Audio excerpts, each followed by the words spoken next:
Which of the dinosaurs in Jurassic World Evolution could actually be contained?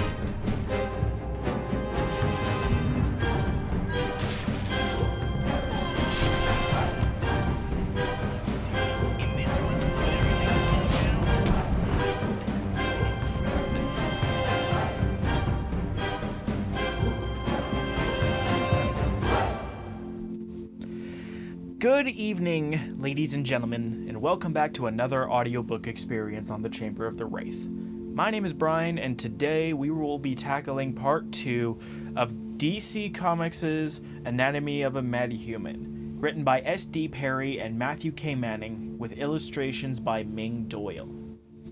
Today, we will be tackling 3 more of the superhumans inside of this book. We will be tackling Aquaman, Cyborg, and Martian Manhunter. Once again, the book title is DC's Anatomy of a Metahuman, written by S.D. Perry and Matthew K. Manning, with illustrations by Ming Doyle and colors by Scott Holliday, published by Insight Editions. Let's begin. Aquaman. Arthur Curry, aka Aquaman, is the son of an Atlantean queen and a lighthouse keeper, and has many of the abilities of the underwater people of Atlantis. He was primarily raised by his father Tom, as his mother Atlanta returned to the oceans when Arthur was still a child. Like his mother, Arthur can live comfortably underwater at any depth. He can direct the simple minds of sea creatures to do his bidding, and has exhibited incredible strength, speed, and stamina, as well as exceptional sensory perception. Arthur traveled to Atlantis following the murder of his father, only to find that Atlanta had also died. The Atlanteans hailed him as king, the leader of their armies against the enemies of the underwater realm. Along with the seemingly unbreakable trident that he masterfully wields, the Atlantean armies under his command make Aquaman one of the most dangerous men on the planet. In spite of his autocratic tendencies, Aquaman has proven time and again to be an invaluable member of the Justice League. But his impossible biology and telepathic abilities are what I find most intriguing. Atlantis. Considered a mythical city for much of human history, the existence of Atlantis was exposed a few years ago in a successful book by David Graves. However, it wasn't until Aquaman's public debut that people began to take the legends of this mysterious underwater continent seriously. Atlantis was originally constructed on land by Atlan, its original king and architect. Atlan's throne was taken from him by his brother, Orin, leading Atlan to seek vengeance. He killed King Orin and sunk the nation, causing its 7 kingdoms to be split. Only 10% of the population managed to adapt to life underwater and survive. After an attack on Gotham City by Atlantean forces led by the supervillain Ocean Master, Aquaman's own half-brother Orm Marius, the world has come to realize just how powerful this underwater civilization truly is. An entire sunken continent, armed with advanced technology and extremely durable soldiers. Atlantis has proven itself a true threat, one only kept in check by Aquaman himself, a descendant of the fabled King Orin. Continue surveillance of Atlantis. Strong knowledge of my subject's environment goes hand in hand with understanding their physiology. Sea-dwelling creatures live in a buoyant environment and tend to have softer bones and musculature. Aquaman's strength and durability on land suggest neither of these common aquatic traits. His acute hearing and vision imply a unique neurochemistry to support his enhanced senses. Atlantean biology must be similar to a human's, or he could not have been conceived. I'm guessing there are distinct differences. Organs to maintain hydrostatic neutral buoyancy, for example, and systems to expel the air from his body when he dives deep underwater. His skin must naturally produce a dense sebum to protect him from being waterlogged. Remarkably powerful legs allow rapid traversal of ocean at any depth. Urgent action required. Aquaman truly is a master of his environment. Should I be put in a position where it is necessary to neutralize Arthur, I will need to be ready to engage him in an aquatic environment. Must allocate additional resources to further development of bat suits optimized for underwater combat. Breathing. Aquaman cannot be categorized as an amphibian or a fish, but his ability to survive and thrive in both in and out of water means that he's not entirely mammalian either. In water, he doesn't seem to suffer any ill effect from osmotic pressure, the ocean's consistently cold temperatures, or decompression sickness, suggesting Aquaman has an extremely complicated biology that extends beyond the mere presence of gills. Unfortunately, I was unable to access Dr. Stephen Shin's private files, but I feel comfortable at least making a few guesses. Educated guesses. A marine biologist, Shin studied Arthur extensively as a child. Mammalian lungs take in air and use the specialized cells called alveoli to remove carbon dioxide, processing the molecules into a gas we exhale. Fish exchange gases by pulling water into their mouths and pumping it over their gills, thin, highly folded filaments of tissue where oxygen and carbon dioxide are exchanged. Afterward, the deoxygenated water is vented. Water density keeps the gills from collapsing, which is why a fish out of water doesn't last long.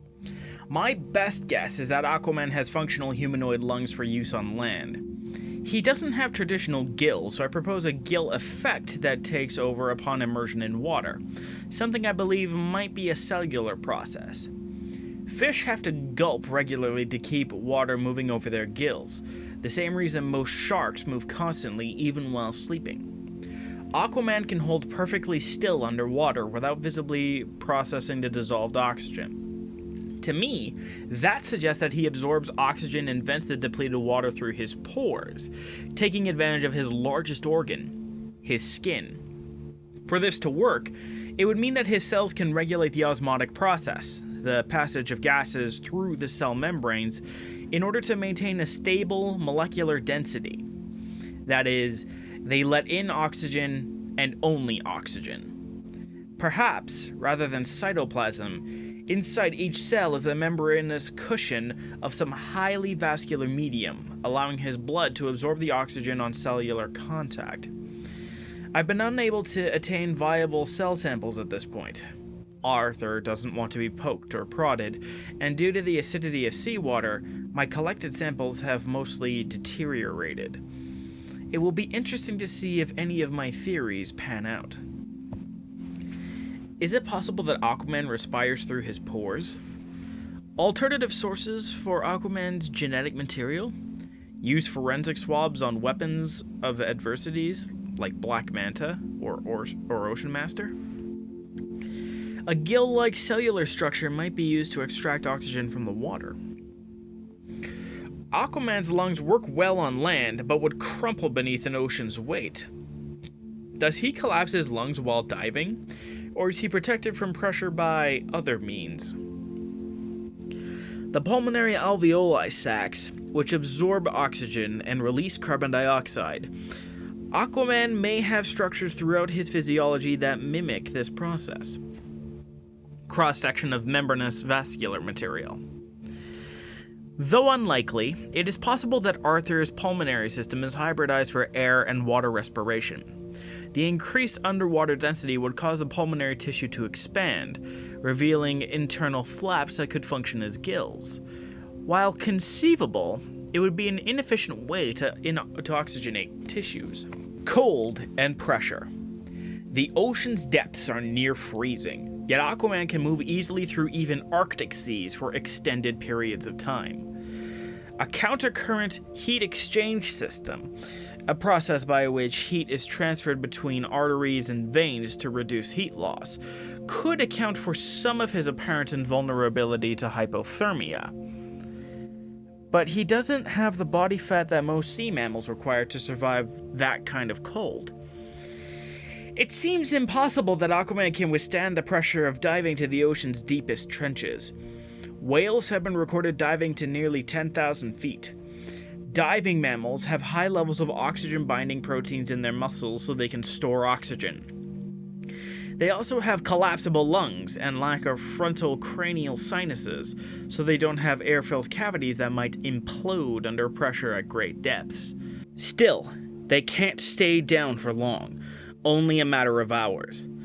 Aquaman has gone 3 times as deep for much longer, withstanding more than 2 million pounds of pressure per square foot. And yet, he appears to have human lungs and sinuses. The only reasonable theory I can come up with is that Atlanteans, or rather their bodies, control water, at least to some degree. Mera, Aquaman's romantic partner, has conscious telekinetic control over water.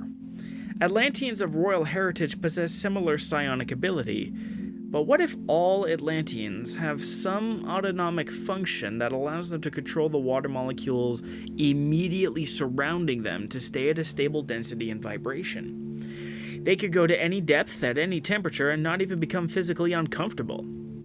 It would be a natural response, similar to the way human skin contracts when it's cold, or the way an otter secretes oil to keep its fur dry.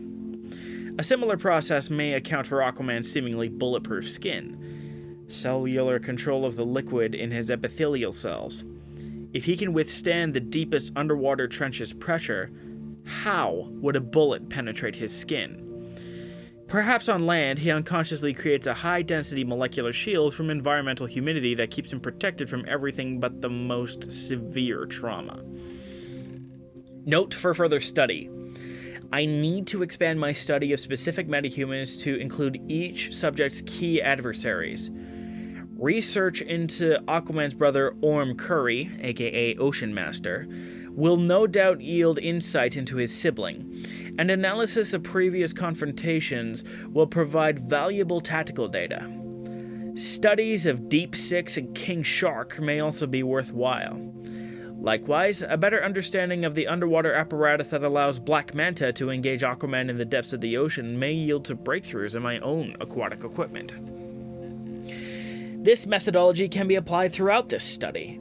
Understand a metahuman's nemesis, and you are one step closer to fully comprehending your subject.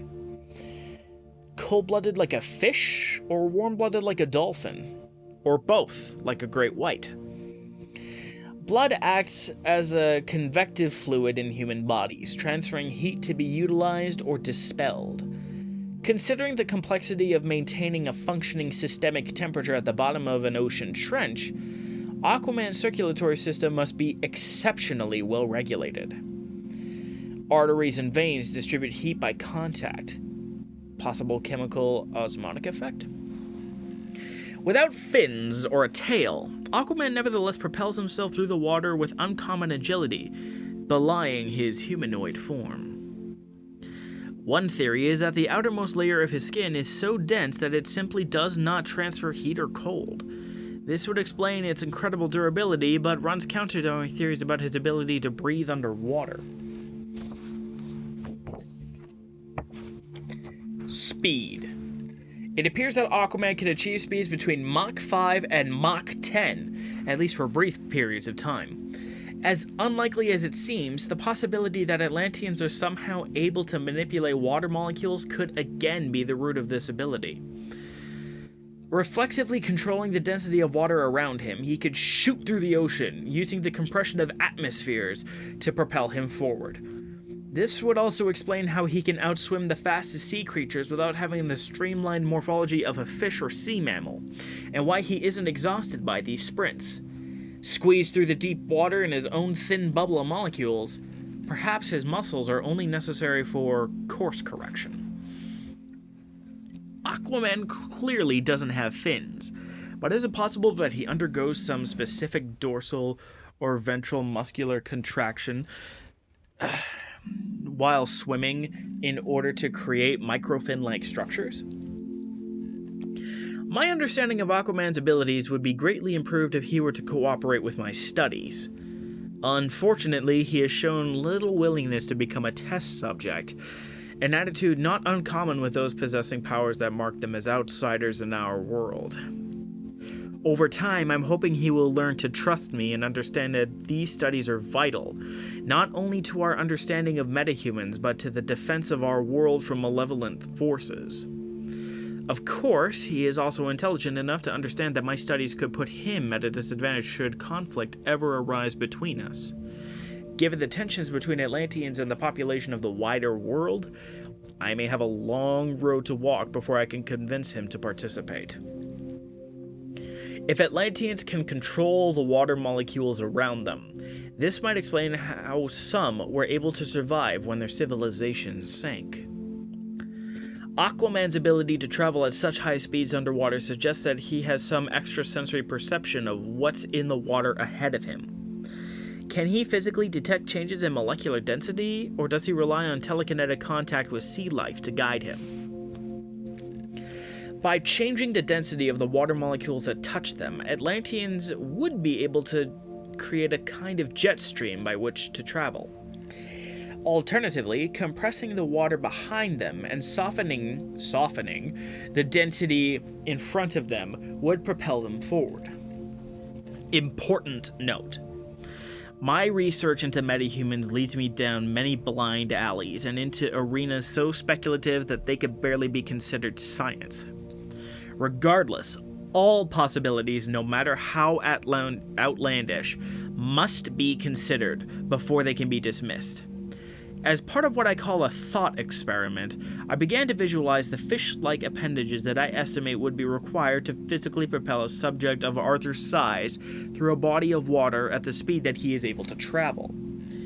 As Aquaman shows no sign of possessing fins and flippers, it would seem that the source of his abilities lie beyond the physical realm as we understand it. This process of elimination by speculation is laborious, but slowly brings me closer to scientific truths. Hearing.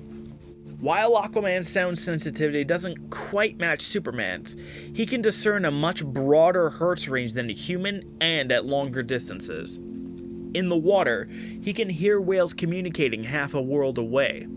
On land, I've seen him crippled by a sound too high for even my sensors to discern. Sound waves in water work basically the same as in air, but underwater, sound travels 4 times faster due to the density of the carrier molecules. It also carries considerably farther without losing as much energy, refracting up and down from pressure and temperature changes at different depths. Dolphins have some of the best hearing on this planet, partly because they can pick up a wide range of frequencies, but also because they can interpret directionality underwater. For humans underwater, sounds diffuse, making locating the source of a sound difficult. Dolphins use parts of their jaws and teeth to funnel sound waves to their inner ear, where an auditory nerve 3 times thicker than a human carries the vibrations to the brain in electrical impulses. While I don't believe that Arthur picks up sounds in his jaw or teeth, he may share a dolphin's ability to handle more complex auditory processing using additional acoustic windows near his ears. If true, he would also have a higher ratio of spiral ganglion cells, auditory neurons, and different thicknesses of the basilar membrane, one of the ear's primary resonant structures. This would allow him to receive and interpret a much broader range of hertz. Eyesight. Aquaman can see through thousands of fathoms of a clear sea, and also far into the murk of the darkest depths. On land, he can see many times farther than a human. Structurally, his eyes must be extremely complex.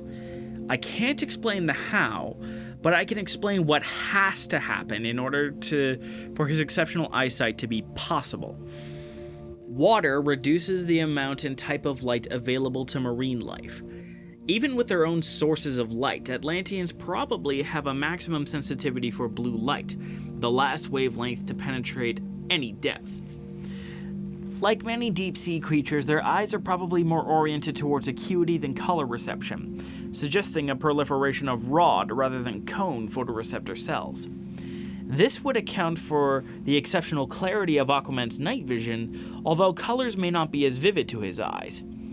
There are a number of sea creatures that have developed photoreflective tissue behind their retinas that bounce available light back to the photoreceptors, increasing visual capability in dark water. It follows that the Atlantean optical system may have developed similarly. So how does this explain his ability to see on land just as clearly? Extrapolating from the molecular manipulation theory, perhaps his eyes automatically compensate for the change in moisture and refraction of light when he leaves the water. Or maybe one of his human processes takes over, releasing tears, but of a variable viscosity, so that he can focus as needed. Those gas-permeable lenses over his eyes could be adjusted at will, in essence, forming adjustable contact lenses made of water. Aquaman seems to hear as well on land as he does in the water. Can he adjust the structure of his inner ear to compensate for the change in medium? Given his ability to see clearly in multiple environments, Aquaman may also have some control over shifting lens structures or the viscosity of the vitreous fluid in his eyes. The spherical lens of a fisheye. Does Aquaman focus by changing the shape of his eye lens like a human? Or does he move the lens in relation to the retina like a fish? Flexible orbital and ocular structure to compensate for water pressure? Gas-permeable tear lenses a possibility?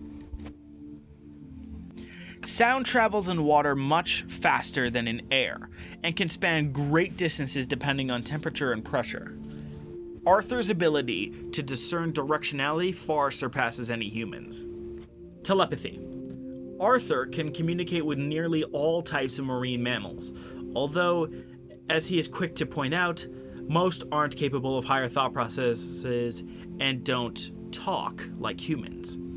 It's my guess that he doesn't ask them to perform or request their help.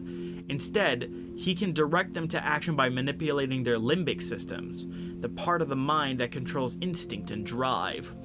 I once watched him sick a school of sharks on a tribe of water-dwelling monsters in order to save our group from a brutal attack. Either way, this ability to command sea creatures is extremely impressive, and shouldn't be categorized as just talking to fish. Considering the sheer number of living creatures in our oceans, this power is one of Aquaman's most useful. So how does it work? Again, I have to venture into hypothetical territory. I think it's interesting that some psionic abilities, including telepathy, already appear to be tied to the limbic system. Perhaps Aquaman's mind has a synaptic network that humans haven't evolved, one that can send electrical impulses to the minds of other animals. The creatures might then receive these impulses as transmissions from their own neurons. He doesn't need the medium of water to transmit these signals. He once saved the Justice League from attack while he was on land, which suggests that we're not observing a physiological exchange of energy. His ability seems to apply to all sea creatures, but is this because they're evolved in the water? Is there some link that connects these creatures that we don't yet understand? This leads us into territory where I'm not comfortable making hard and fast assertions. Psionic energy is real. Any number of metahumans possess psionic traits, from telekinesis to pyrokinesis to mind control. And while each individual came by his or her powers uniquely, is it possible, as some claim, that there is an elemental force that exists outside of human understanding?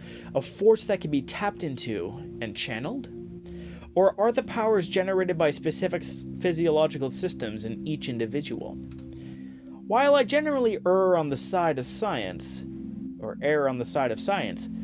I don't currently have the tools to dissect external thought-to-thought communication. Thoughts carry energy that can be transferred.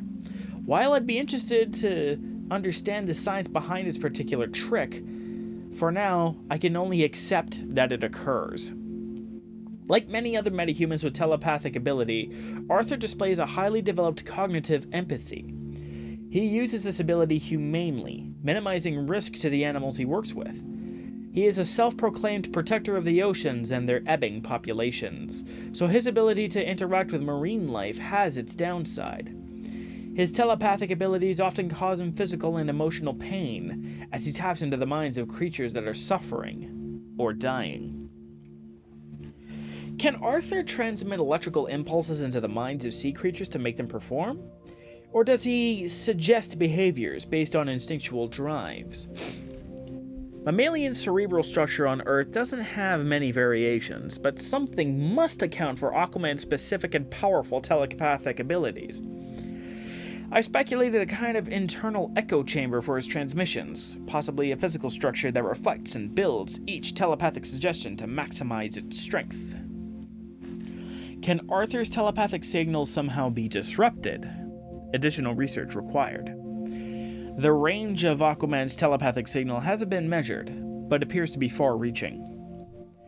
The number of sea creatures he can summon is far greater than the natural population of any given stretch of water.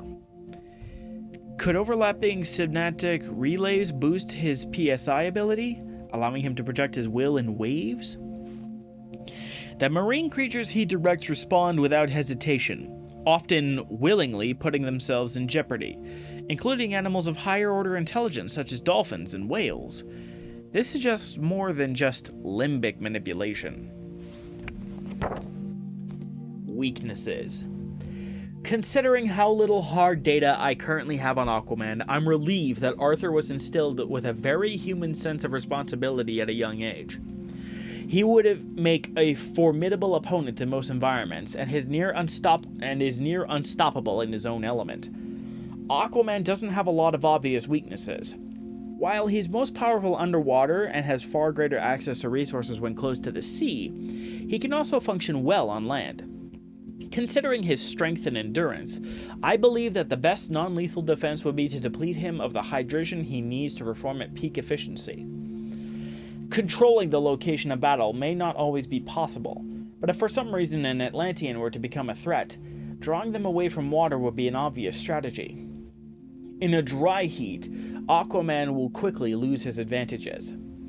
If confrontation in a dry environment is not an option, use of chemical dehumidifiers like calcium chloride and silica gel may prove effective in reducing his resources. A sonic emesis pulse to induce vomiting would increase his dehydration levels. Aquaman has proved loyal to his human ancestry, but he and I have occasionally butted heads while working together in the Justice League. Arthur is used to being king. He feels justifiably qualified to step up to a leadership position, and while I don't deny his talents, I feel his sense of infallibility can sometimes make him too quick to act. Still, he's a viable candidate to lead when needed. His instinct is always to make the most humane decision possible in any given circumstance, a quality that not every metahuman, or human for that matter, prioritizes. Action required. Lucius to purchase calcium chloride and silica gel in bulk quantities and begin immediate weaponization research. Buster. Easily the most powerful suit in my armory, and also the most expensive. The Justice Buster model is to be used only in an absolute endgame scenario. Specifically designed to tackle the powers and abilities of the Justice League, the armor can actually protect against a Superman-level attack, yet only for a limited time. As in any fight, speed is paramount when dealing with the League. Features include Bind of Veils relic, woven by the Greek god Hephaestus. Causes wearer to be trapped in a fantasy world of his or her own making, to use on Wonder Woman if needed. Auto-release frictionless coating, to counteract Flash's speed, making nearby surfaces too slick to gain traction. Powdered magnesium carbonate foam, absorbs moisture from its target, perfect for containing and weakening Aquaman. Red Giants, miniaturized red suns collected from dying universes with the help of technology from Dr. Ray Palmer. Inserted into knucklepods for best chance at trading punches with Superman. Plasma shields. should guard against Superman's heat vision, can combine with thrust and thermal capabilities to counteract freeze breath. Electromagnetic nerve tree will interfere with Cyborg's most delicate systems. Citrine neutralizer, used to instantly break Green Lantern's concentration and allow time for counterattack. Kryptonite gum, stored in suit's helmet for last-ditch effort. Butadiene-based synthetic rubber, laced with radioactive kryptonite dust. Ongoing research. Adapt bat suit to fire torpedoes that can deliver concentrated magnesium carbonate foam in large quantities. Cyborg. Victor Stone, son of eminent scientist Dr. Silas Stone, was a high school football player considering scholarship offers when he was caught up in Darkseid's initial attack on Earth.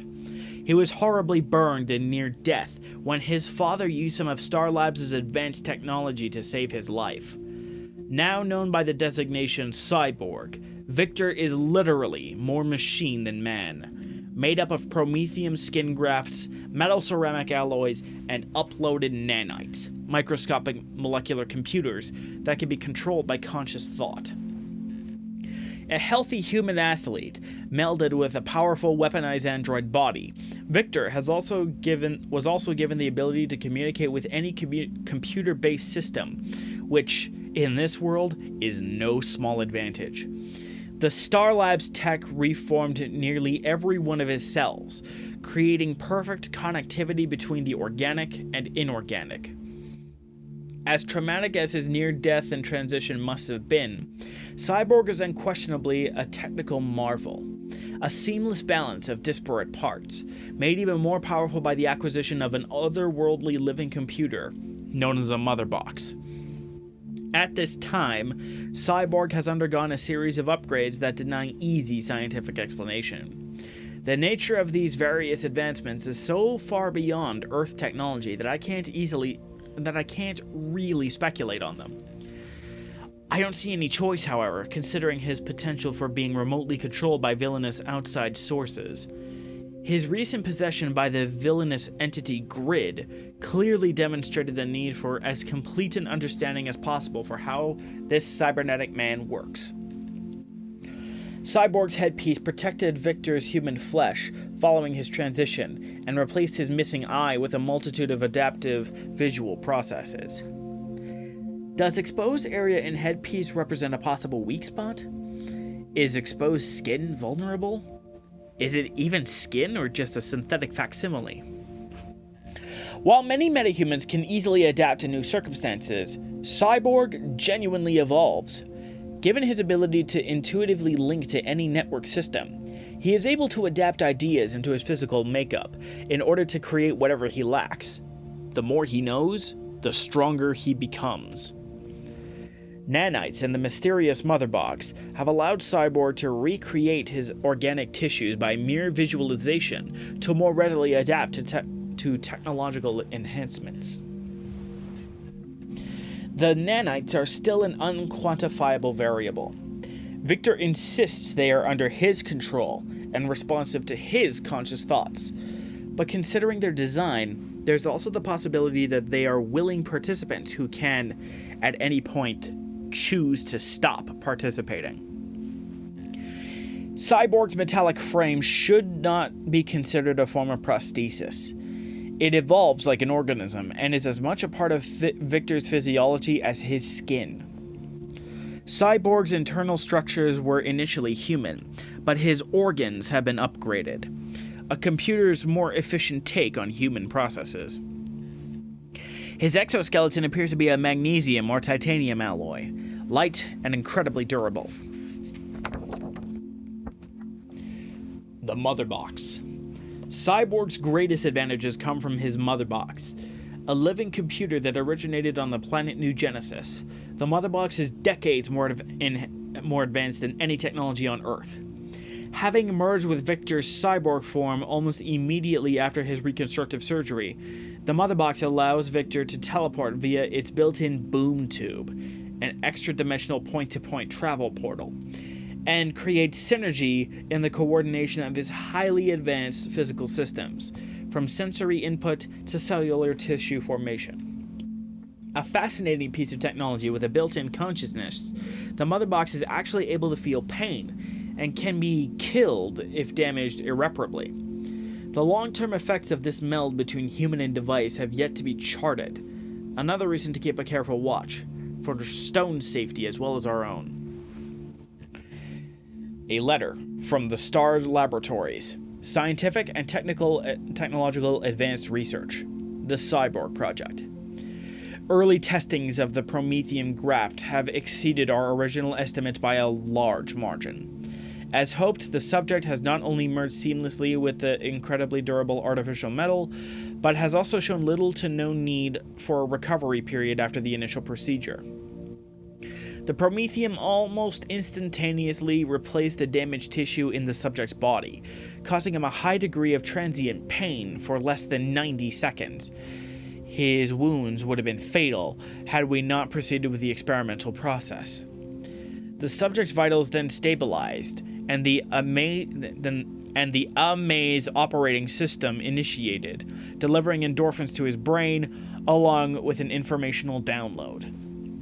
With his cybernetic operating system originally set to auto-command, the subject was able to ease into his new abilities, instinctively activating defensive systems when the need arose. While I would like to have thoroughly examined the subject as soon as the process was complete, circumstances necessitated otherwise. No concrete data was established until nearly a week after the fact. See related Prometheum/Cyborg update log 001.3 through 001.8 for later findings. Dr. Silas Stone, Red Room, Level 7, Detroit, Michigan. When faced with the death of his child, Dr. Stone took a desperate chance, one that has undoubtedly caused conflict between the esteemed scientist and his son. Unfortunately, Star Labs is not open to sharing their data on either Prometheum or the Amaze operating system. Mixture of organic and synthetic circuitry? Reminder, as mentioned previously, do not attempt to store this document digitally. Although I have great confidence in the Batcave's digital security protocols, the power gifted to Cyborg by his Mother Box is vast, and at this stage, largely uncharted. We must proceed with extreme caution. Is the consciousness in the Mother Box contained within the circuits, or does it exist alongside them?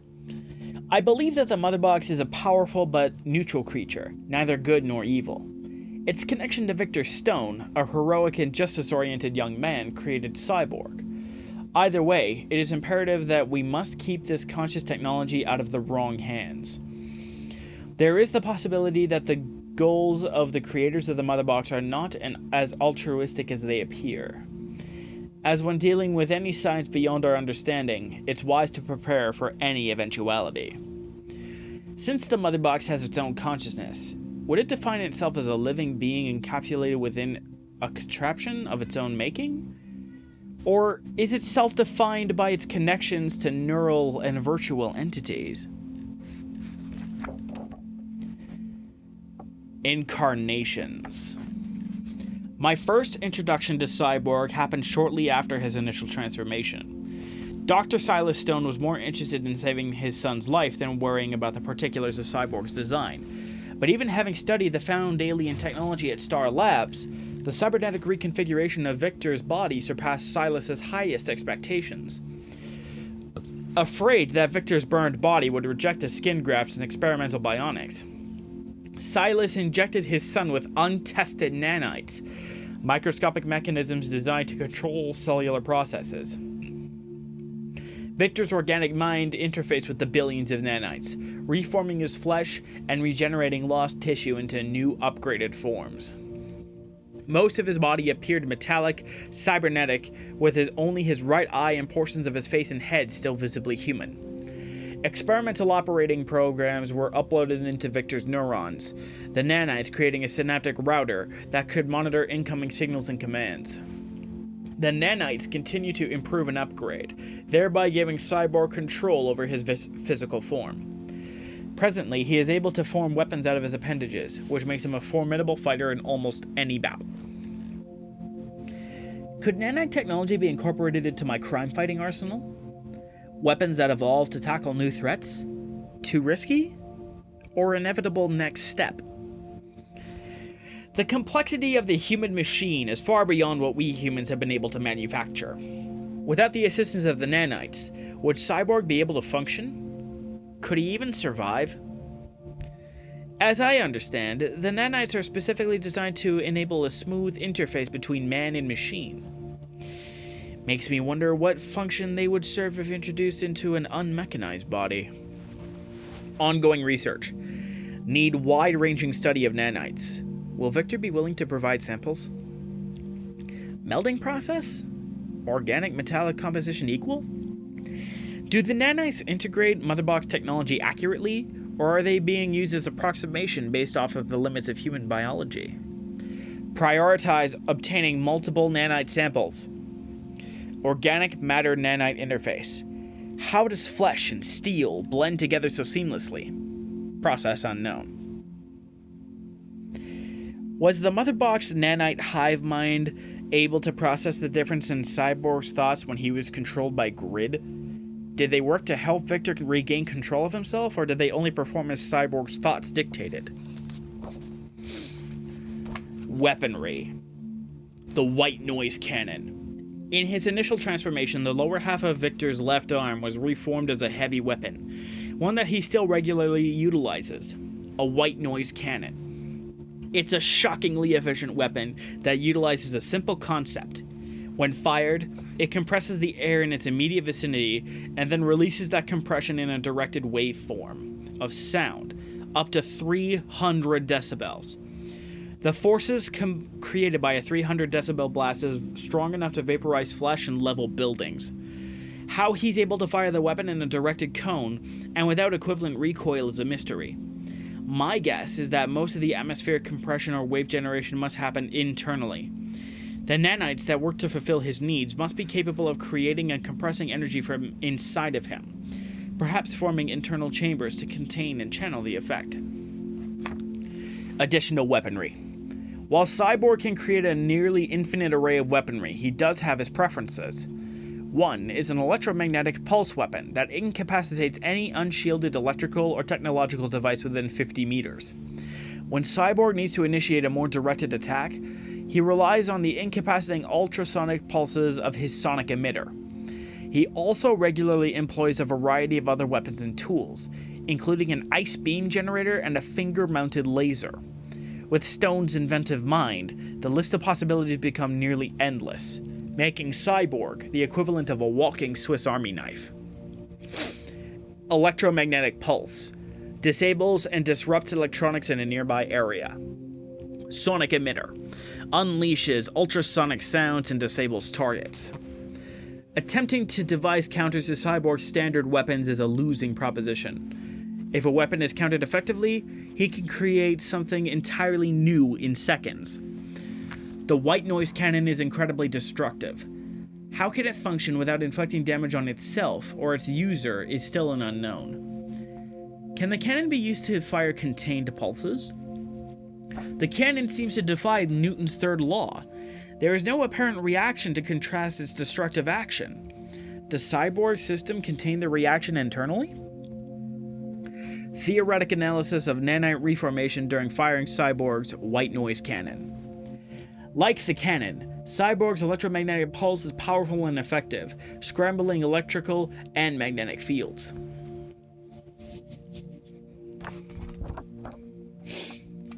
Connectivity. Cyborg is constantly in contact with all of Earth's computers, digital systems, and satellite relays. This depth of connectivity is possible because Victor's nanites are organized, formatted, and synced to process vast amounts of data. Presumably, he also uploads self-replicating access programs to the software of the external systems he's contacted. Once these pathways are established, he can access any digital information with just a thought. The nanites must sift through this endless stream of data, alerting him to files of interest based on their relevance to his ongoing thought processes.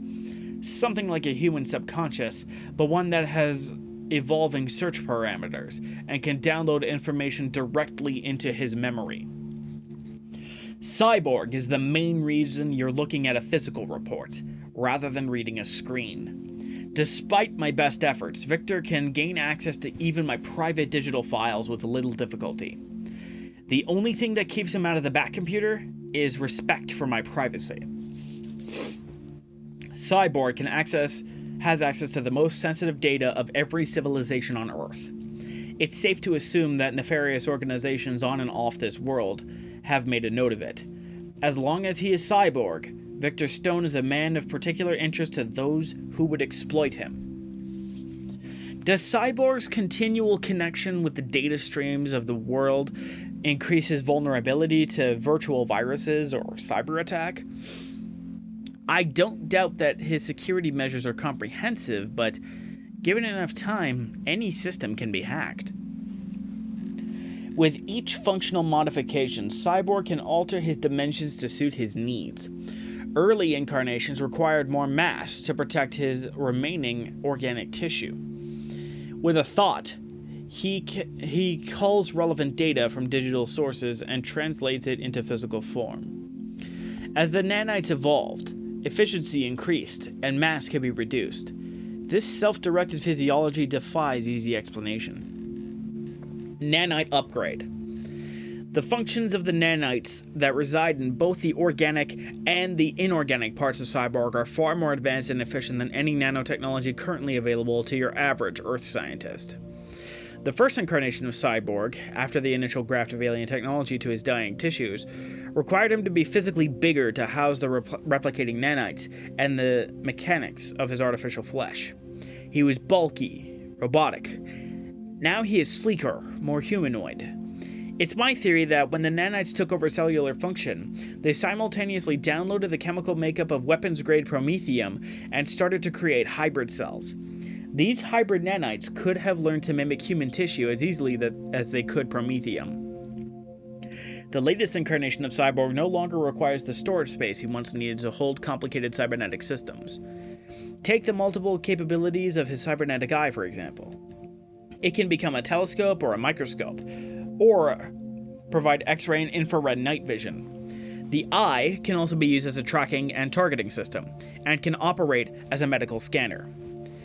The space needed to house all of these functions is far larger than the synthetic portion of Cyborg's head.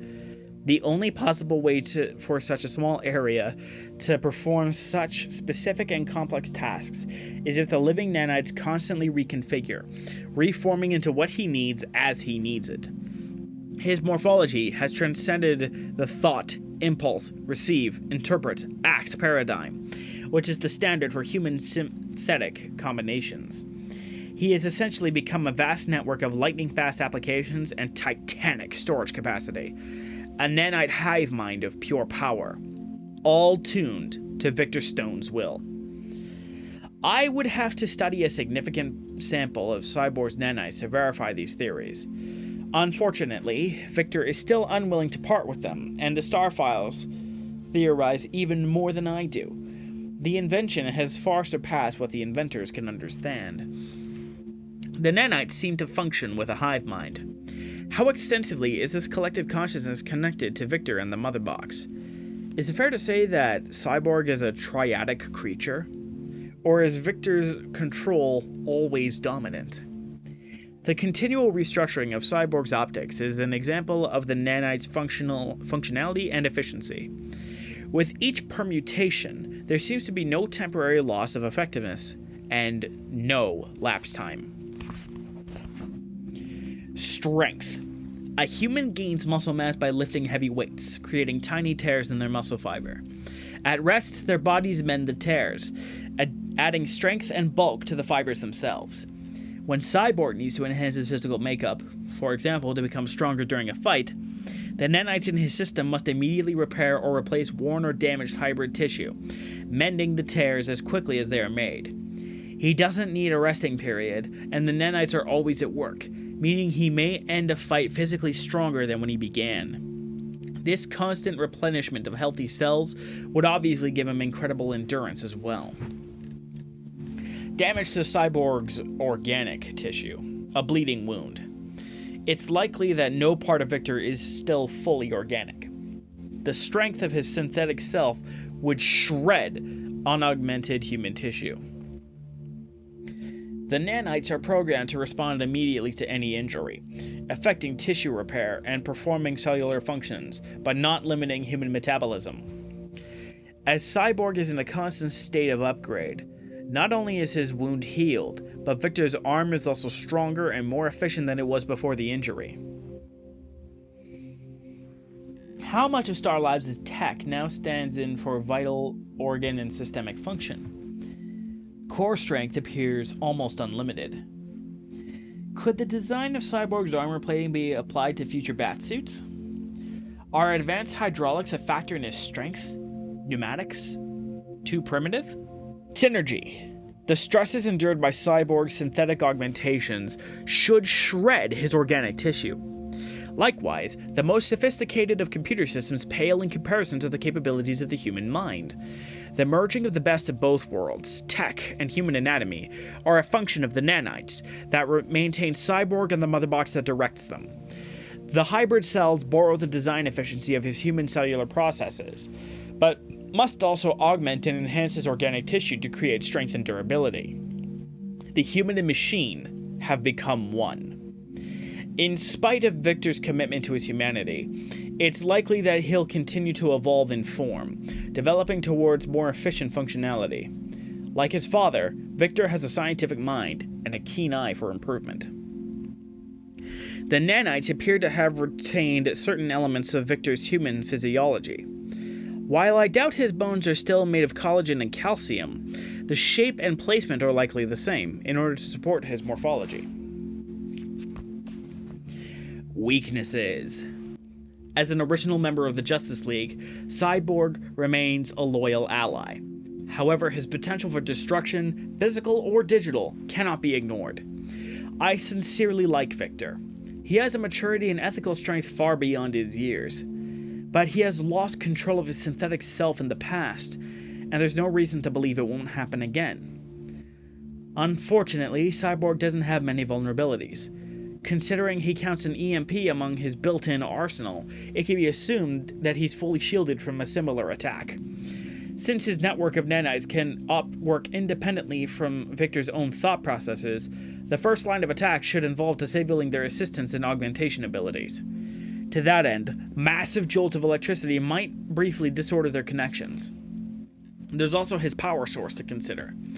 We don't yet have the capability to successfully neutralize Cyborg's mother box, a problem in need of a quick solution. I've looked into a few virus programs that may at least temporarily neutralize his nanite configuration, but so far, there's been nothing that promises a high probability of success. It may be time to borrow a note or two from robotics expert Will Magnus, the man responsible for the formidable team of androids called the Metahuman. The more I think about it, the more it makes sense to put Dr. Magnus on Wayne Enterprises' payroll. I'm sure the R&D budget could find a little wiggle room for a good cause. Note: must broaden study to cover other biomechanical android subjects, including Metallo and Amazo. Both are unique beings and not necessarily comparable to Victor, but a full understanding of their physiologies may open up new avenues of inquiry that bring me closer to understanding Cyborg. Cyborg's seemingly infinite adaptability would challenge any metahuman in a fight. Engaging with an opponent who can structure and restructure weapons in mid-combat presents many tactical issues. It may be possible to disable both the mother box and the nanites with an extremely powerful electric jolt. But would Victor survive? Victor Stone is a good man, but Cyborg is also dependent on the nanites and mother box. Targeting either independently may be key to disabling Cyborg should he again fall prey to dangerous influences. Intensify research into viruses that could neutralize the mother box. More research into Cyborg's teleportation abilities. Could this technology be applied to my own stealth operations? Disable the mother box, disable Victor. EMP possibly ineffective. Anti-nanite virus is a possibility? need to determine the physiological effect of the Mother Box's influence. How independent is Victor? Does he control it, or does it control him? Martian Manhunter. J'onn J'onzz, also known as Martian Manhunter, is a shapeshifter and telepath physically comparable in strength, speed, and durability to Superman. He appears to be on humanity's side, but also operates from his own, often unknown agenda. He can not only take any shape, but also mold minds to make people believe what he wants them to believe, which makes him one of the most potentially dangerous beings in the universe. Indeed, J'onn may be the most potentially difficult being to write about simply because his telepathic abilities include erasing and manipulating memory. I have fought alongside him for years, experienced firsthand his ethical commitment to justice, but I'm still not sure if I really know him. I'm already suspect of the memories I have. J'onn has been allied with the Justice League, the government's Justice League of America, and the clandestine organization Stormwatch, but I have little reason to believe that his fellow teammates know him any better than I do. I assume we're all equally in the dark. Priority: acquire samples of the Martian Manhunter's organic matter. Perform forensic sweep of Hall of Justice and other locations he's known to inhabit. Layered dermal tissue over flesh and bone, or homogeneous matrix. Significance of ridges and horn-like protrusions in his chosen form. Significance of social status within J'onn's civilization. Morphology suggests organic evolution, but I can only extrapolate to the internal. Too many maybes. We need a full scan of his true, unaltered form before we can even guess. Skull and brain tissue malleable for shapeshifting? I need to carry out extensive studies into shapeshifters from a variety of backgrounds. Perhaps there is a correlation in their abilities. Plastic Man and Clayface are of immediate interest, although Eel O'Brien will likely be much more open to any inquiries than Basil Carlo. He'll talk eventually, though. They all do. A human hand, a human fist. Does perfect simulation imply normal cellular function? Does he maintain a humanoid facial structure purely to improve social interactions with the people of Earth? If he has taken this humanoid form based on what he sees, what can we deduce about his skeletal structure? How closely, how deeply does he follow the model? 5 digits, limited joints. Why does his belief that he needs to appear human not extend to skin color or texture? Given the elasticity of the form he exhibits, I may need to move away from the notion that J'onn's internal structure is supported by bones, at least in the way we understand their function in the body. Although he's seen here in bipedal form, the Martian Manhunter is potentially capable of morphing into quadrupedal and even hexapod or octopod forms. And any potential limitation to these abilities is, at this time, unknown. I am currently in the process of gathering data on J'onn's brother, Ma'alefa'ak, a being who possesses similar abilities but exhibits none of his siblings' honor.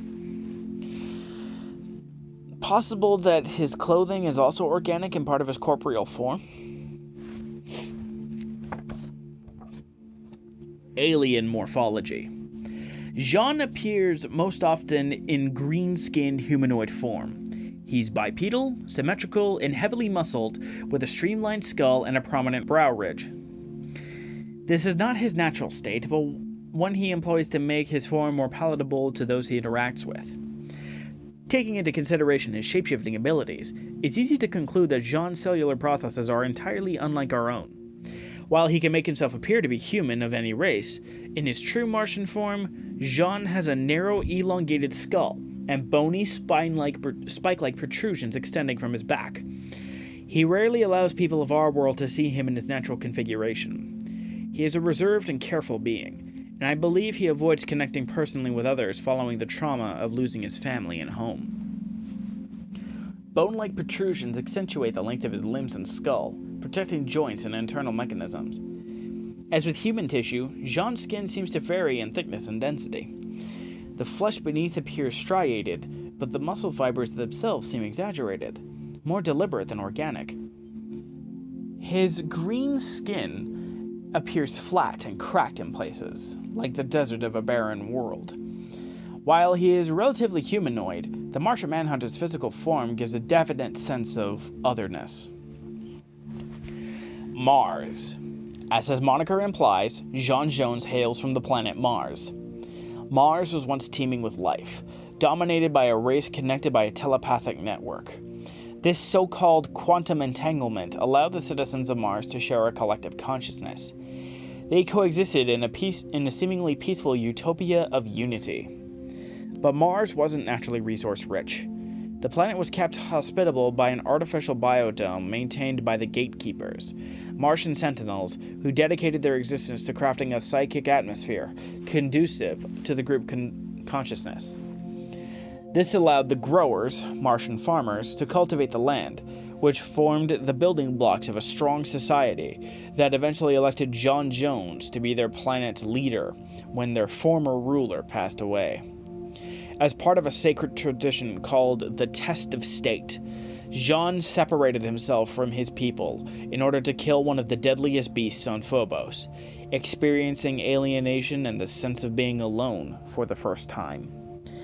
But when he returned to Mars, he realized that those new emotions would be a permanent part of his life.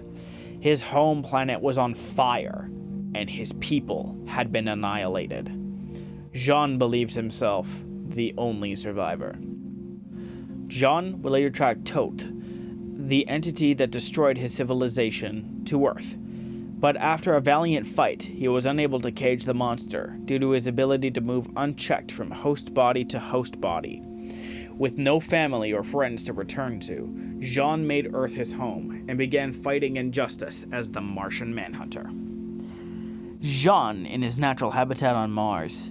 Remarkable that he has adapted so well to life on Earth. A selection of forms that I believe J'onn would be able to easily inhabit. How is his skull able to expand into non-humanoid configurations that require more organic matter? Shape-shifting ability. The Martian Manhunter doesn't just alter his appearance when he shifts from his natural form. He actually becomes the new form, with its own inherent strengths and abilities.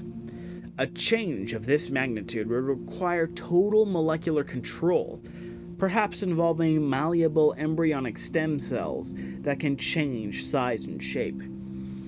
Or maybe there are no cells involved at all. Maybe his body is comprised of a dense cellular fluid manipulated by J'onn's consciousness to reinterpret itself to his will. One theory I've been working on proposes that he absorbs matter from his environment to change mass, shedding the material when he wants to decrease his size. Conversely, it could also be that he is able to access a dimensional shift from which he can draw or discard additional matter.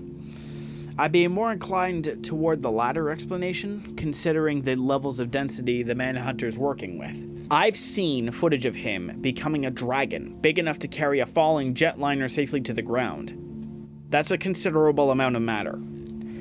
As to how he can effectively become another being, the powerful combination of J'onn's psionically enhanced senses must enable him to see into another's mind and body, to elemental particle size. He'd have to, in order to control the new form's organic processes. He can assume any shape or form, imitating it perfectly. I believe that a kind of internal subconscious telekinesis is the basis for his shape-shifting ability. Total mental control of his physicality.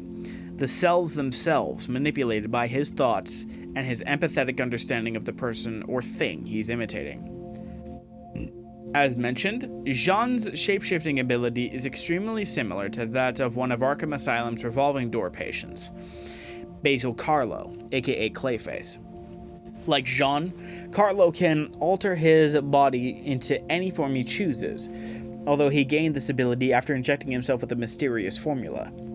I've never entertained the idea that the substance that originally created Clayface could be of Martian origin, but considering the similarities, perhaps it's worth investigating.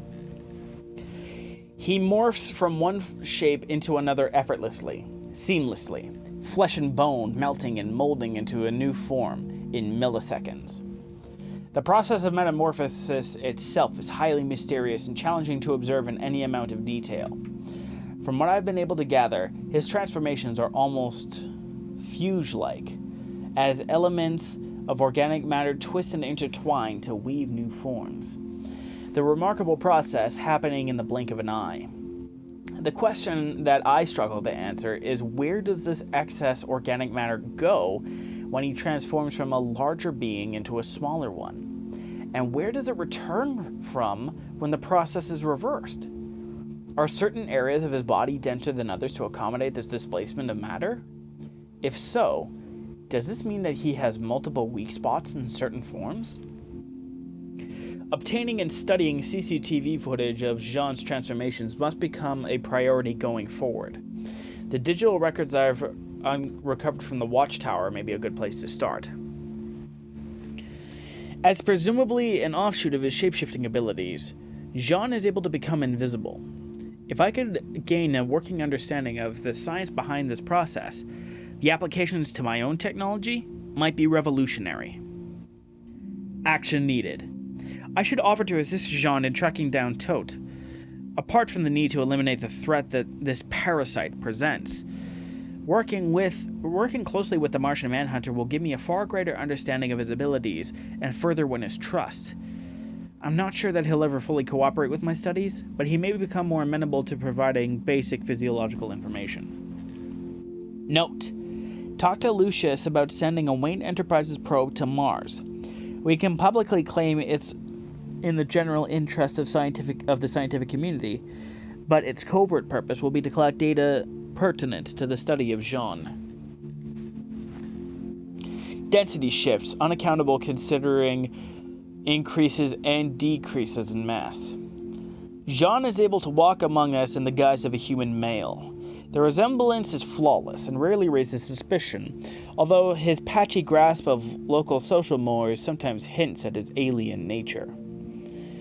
Note the marked increase in height as he metamorphoses into an extraterrestrial form.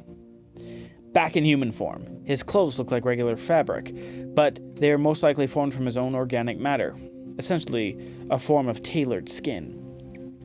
Interdimensional phasing or environmental manipulation. Theoretical study showing a section of Jean's flesh at the moment of transformation from Martian form to human. The number of joules that would be needed to generated to fuel such a change would no doubt be in the billions.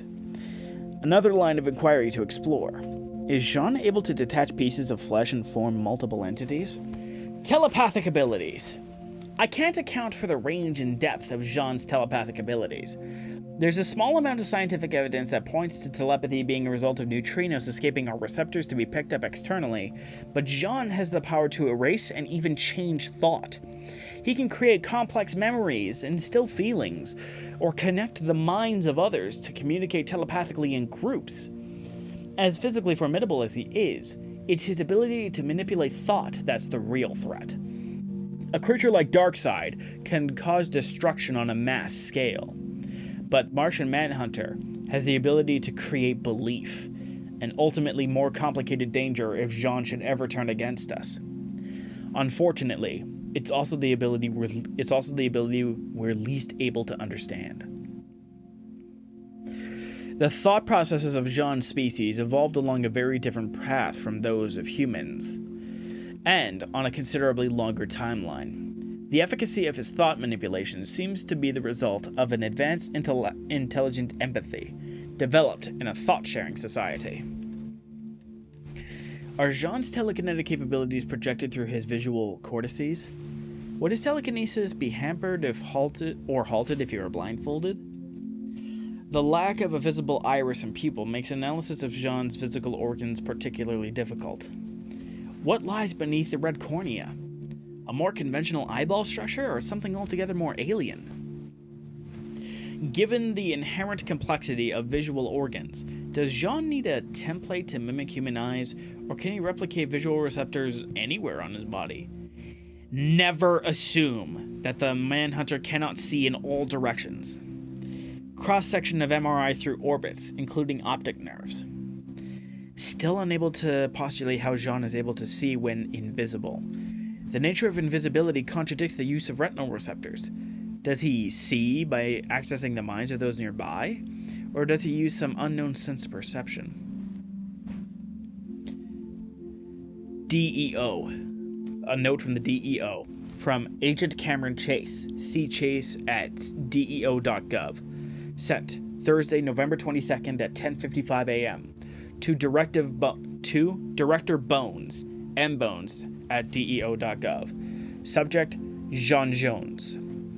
Director Bones. As expected, the lead you had me check out was yet another dead end. If you're serious about tracking this guy, you're going to have to spring for more than taxi fares and a pair of fancy binoculars. This is an alien that can shake a tail by simply walking into a crowd. He can shapeshift at will. We're talking molecular level here. There's not even a stable radiation signature to follow. He's a blank page whenever he wants to be. As I recommended before, 20 times now? If we want to track the Martian Manhunter back to his colony or hippie commune or wherever the hell he lives, we're going to need significant manpower. Not only that, but you're going to have your lab boys cook up some kind of chemical that stays with him. Something that we can track even when he ducks into a bathroom at a $1 coffee as a disgruntled mailman and comes out a goth barista. Frankly, I'm tired of chasing shadows just because you're too damn cheap to spring for a flashlight. Lovingly yours, Agent Cameron Chase, Department of Extranormal Operations. Unsurprisingly, Jean has confounded those who have tried to track his movements. It seems like the DEO's efforts may intensify, though, so it might be necessary for me to intervene to keep the Martian Manhunter out of their grasp. He's too important to the Justice League's operations to be waylaid for any amount of time. Invisibility. True invisibility is theoretically impossible for a multicellular creature, but we know that Jean can disperse himself to the point where he cannot be detected by the human eye, appearing as nothing more than dust motes. In this state, he is also able to pass through matter, or have matter pass through him. To do this, he must be able to create space between his atoms. How can he maintain consciousness, as Jean in this form isn't clear? But his inherent telepathic ability already suggests that he has a unique way of processing thought. Or it could be that he uses a more direct method for hiding in plain sight. Perhaps he sends a strong telepathic message to the minds of those around him that convinces them that he's not there.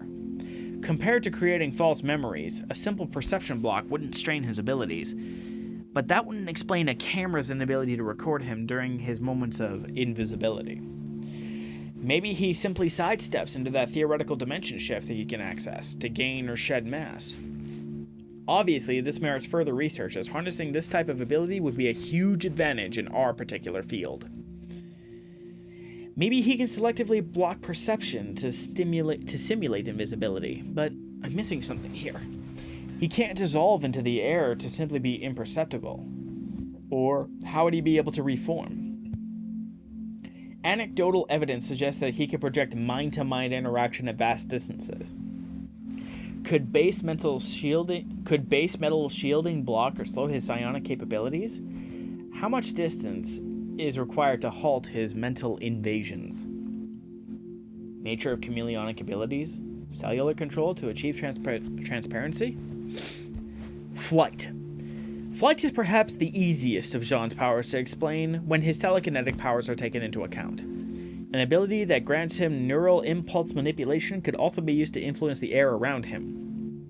Theoretically, he could also make himself as light as a feather, grow wings, or simply manipulate the epithelial layer to magnetically repel against variable radiations in the environment.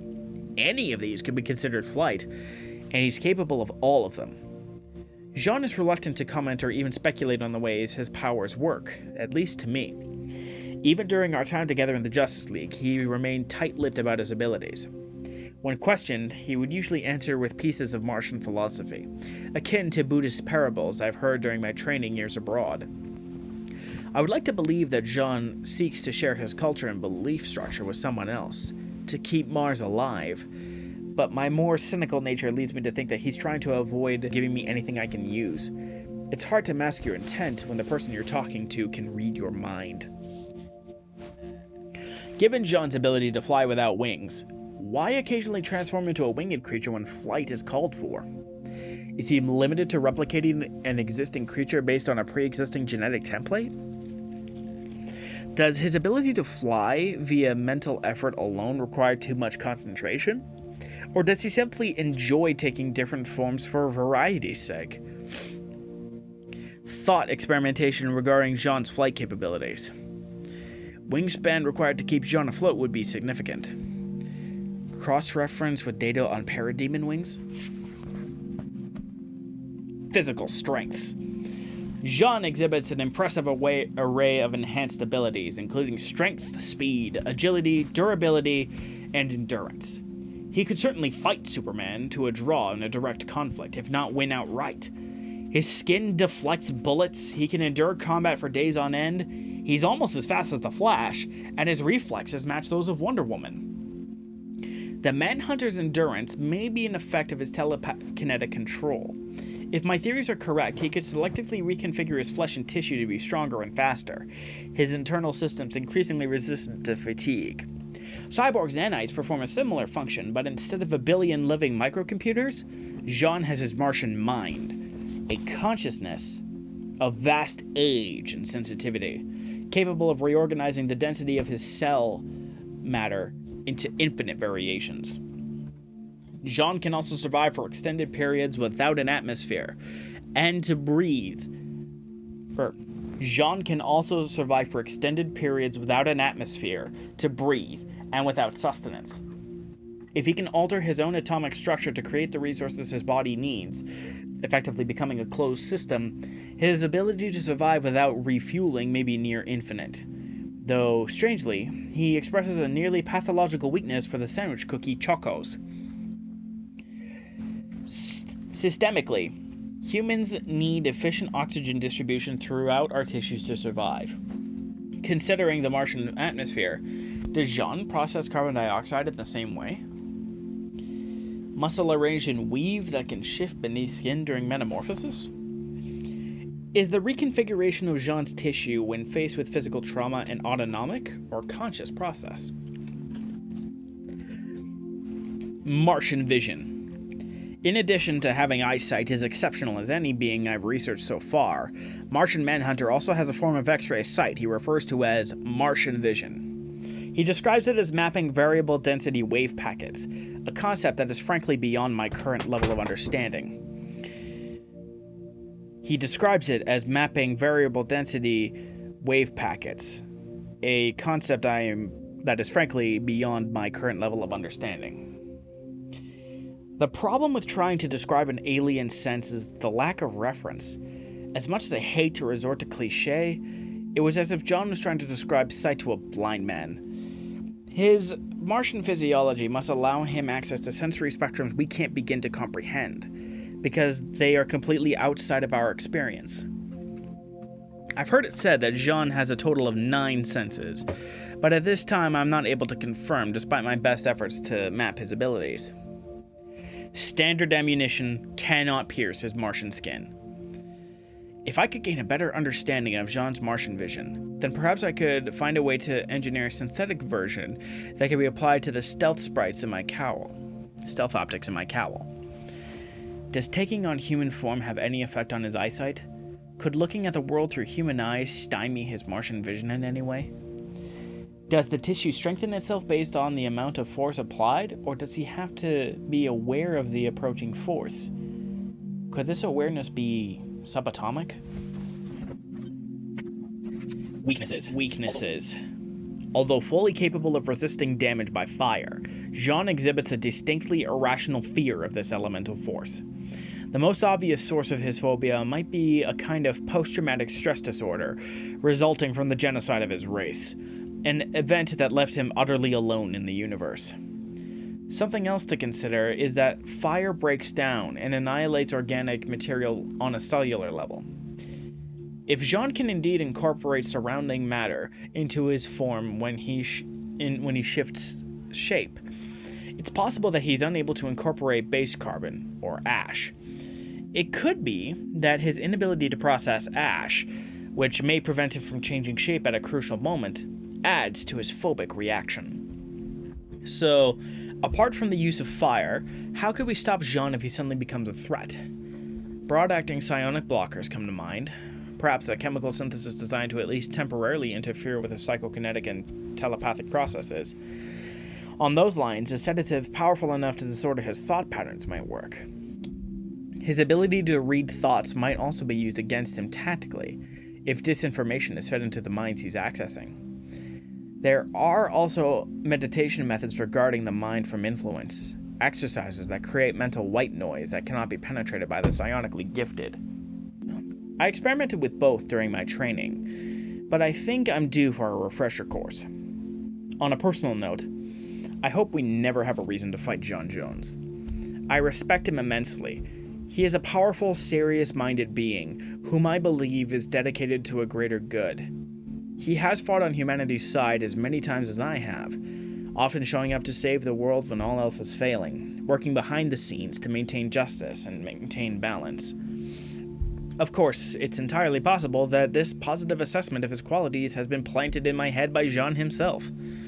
I hope not, but his aggressive use of powerful telepathy should never be underestimated. Does he scar at all? Or is damaged tissue simply discarded? Is his fear of fire based on unfamiliarity with combustion, or a genuine fear of the damage fire causes? Tissue damage from fire naturally causes scarring. Does he have limited control over damaged tissue?